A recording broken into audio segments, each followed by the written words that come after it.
So, I feel like it's another day of ramblings. Um, so I've never been known as a cat person. Um, I like cats. I've always liked cats. I like their attitude. I like their independence.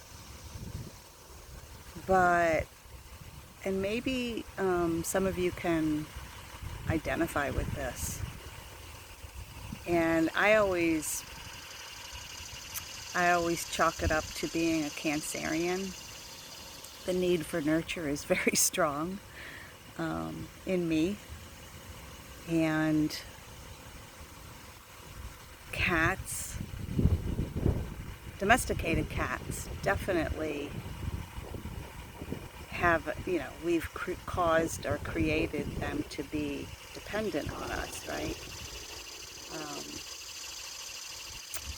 So I never really thought about strays or ferals until we started having a problem with vermin, and I wanted to try and opt out for a more natural,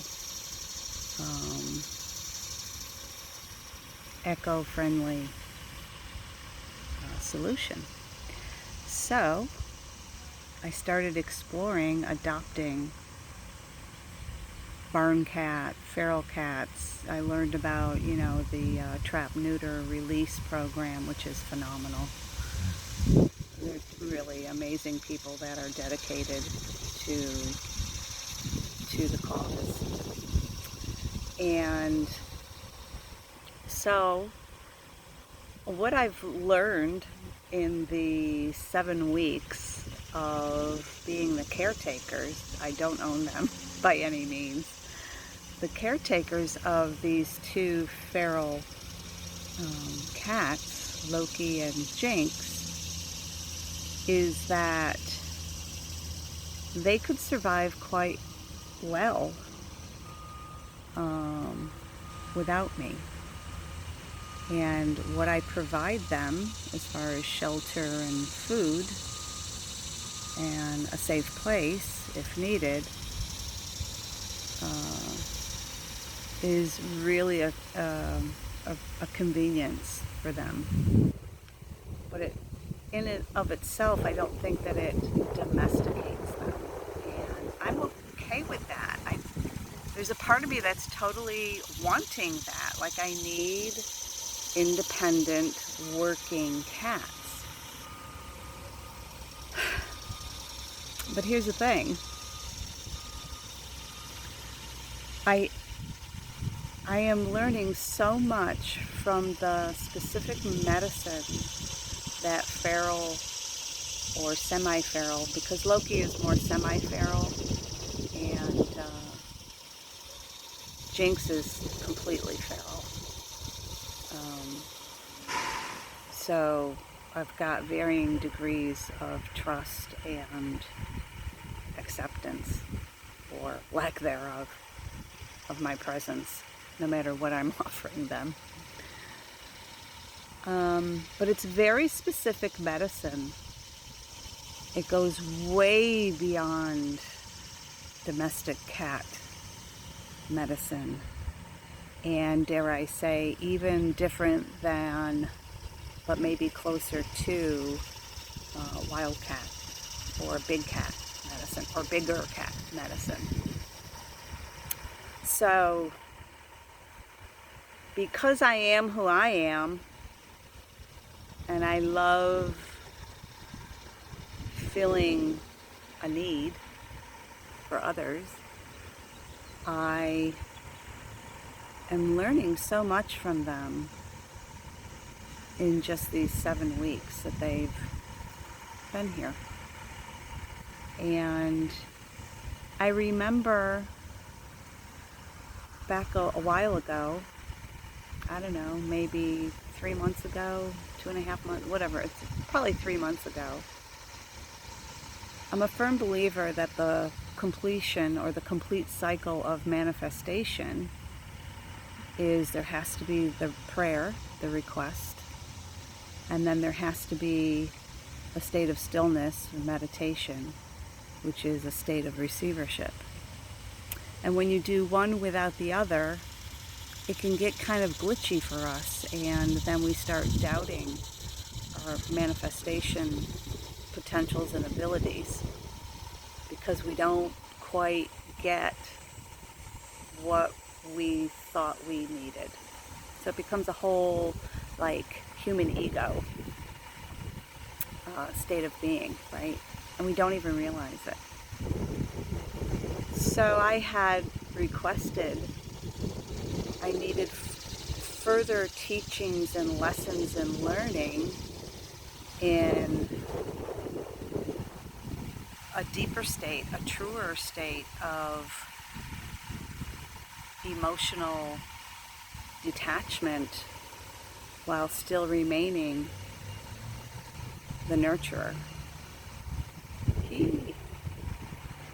So for many years I've worked with this in various situations with humans, really, more than anything. Relationships here and there, different types of relationships, and how that interplays within the relationship. And I've always been a dog person, so dogs, domestic dogs, of course, we have really called them into being dependents of us. And I love and completely am in receivership of their unconditional love. And unfortunately, there's people who abuse that, but yeah, it's unconditional. And I think with cats, it's a reserved, somewhat conditional love received. And they're great teachers. Everyone has their purpose, right? There is no wrong, there is only different. And I love the response that we get from dogs. It's usually nearly, if not always, spontaneous response. Where cats are notorious for kind of flipping you the bird and kind of strolling or strutting away. And I always found that somewhat, I don't know, insulting. I don't know. I don't know what it is. But I admired it too. Like, yeah, I wish I could be more like that. And sometimes I am, it's in there. But not really by nature. Am I like that? So, anyway, the request was put in and I kind of released it. And I've been, whenever I do that, I put myself into a state of receivership to allow whatever is to develop into a response to my request. In step the cats, because the situation called for an action, and I didn't like the options of controlling pest control or vermin control with poisons and all of that. I just can't, because that impacts the whole ecosystem, right? And I think about, my birds, my raptors, even coyotes and fox, and even, the dogs and other cats, neighborhood cats. It's a whole ecosystem impact. So anyway, in step the cats, and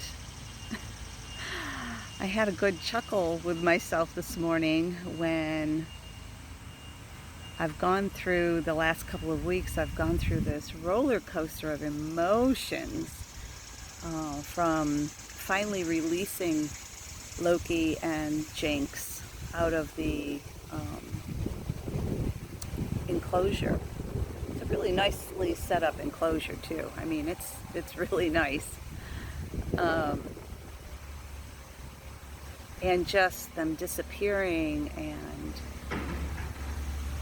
just all of it, and then them reappearing, and then me worrying and fretting, because here's the thing. The baseline or the foundation to emotional attachment is really control and the fear of lack of control. And so these amazing little creatures are teaching me continuously. And it is, I know, it is by no means, a done deal. I'm an infant in this experience, in this, I feel like, experiment that I've requested I be a part of. But here's the thing, like, I realized I have more fear of them not needing me than them actually not being a constant presence, like the dogs, for instance, or even my family and friends, right? So they're teaching me the true art of emotional detachment, where there's still caring, there's still acknowledgement, there's still appreciation, but there's a true freedom within the purest sense of emotional detachment. So that's my rambling for today. And I am fully open to the continuation of the learning, lessons, and growth that these feral cats specifically are offering me. Be the medicine you seek.